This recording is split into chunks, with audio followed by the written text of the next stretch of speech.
अगर आप भी चाहते हैं कि LSB प्रेजेंट ऑफिशियल के वीडियो सबसे पहले आप तक पहुंचे तो लाल बटन को दबाकर चैनल को सब्सक्राइब जरूर करें और साथ में बेल आइकन को दबाना ना भूलें। शकीला खातून जिंदाबाद जिंदाबाद जिंदाबाद, नियाज अहमद जिंदाबाद जिंदाबाद जिंदाबाद। ग्राम पंचायत राज पारू क्षेत्र संख्या 16 से मुखिया पद के सुयोग्य, कर्मठ, ईमानदार, समाज सेवी व महिला प्रत्याशी आपकी अपनी शकीला खातून जी को अब की बार अपना बहुमूल्य वोट देकर भारी से भारी मतों से विजयी बनाना है। नियाज अहमद भाई भी आप सभी से विनम्र निवेदन करते हैं कि अब की बार अपने पारू से शकीला खातून जी को ही मुखिया बनावे और अपने ग्राम सभा में चौमुखी विकास करावे। सब बाटे इनका साथे, सबके हाथ इनका माथे। सब बाटे इनका साथे, सबके हाथ इनका माथे। अब की जन जन में हो बतिया ई बतावे के बाद शकीला खातून के जितावे के बाना। भाई ने आज अहमद के मुखिया अब की बनावे के बाद शकीला खातून के जितावे के बाना। आप करे समर्थन, हम लाएंगे परिवर्तन।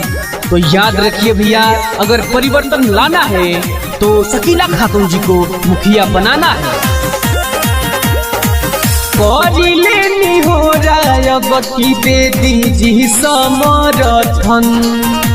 ये लिए भैया गौवा में परिवर्तन। करी लेनी हो अब की दे दीजिए समर्थन।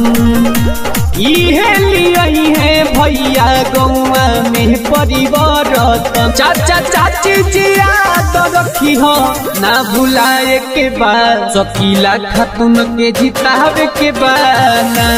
भाई ने आज अहमद के मुखिया अब की बनावे के बाद शकीला खातून के जितावे के बाना। जन जन की है यही पुकार, नियाज अहमद अब की बार।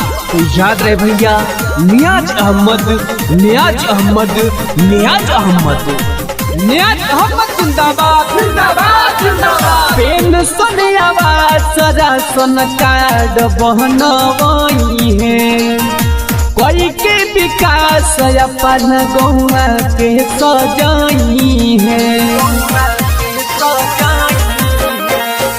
पेंशन आवास राशन कार्ड बनवाई है, कोई के विकास अपन गौवा के सजाई। इनके नाम के झंडा गौवा में लहरावे के बाद शकीला खातून के जितावे के बाना। भाई ने आज अहमद के मुखिया अब की बनावे के बाद शकीला खातून के जितावे के बाना।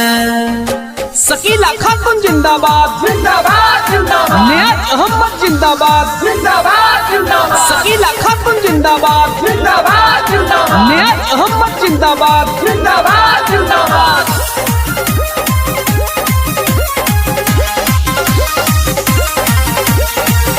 मुर्गा या दारू कवनो लालच में ना आई हो।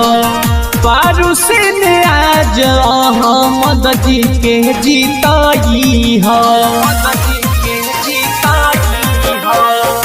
मुर्गा या दारू कवनो लालच में ना आई हो।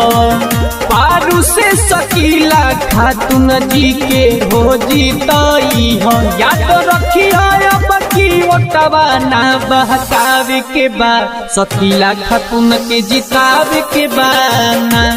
भाई ने आज अहमद के मुखिया अब की बनावे के बाद शकीला खातून के जितावे के बाना। सब बाटे है इनका साथे, सबके हाथ इनका माथे।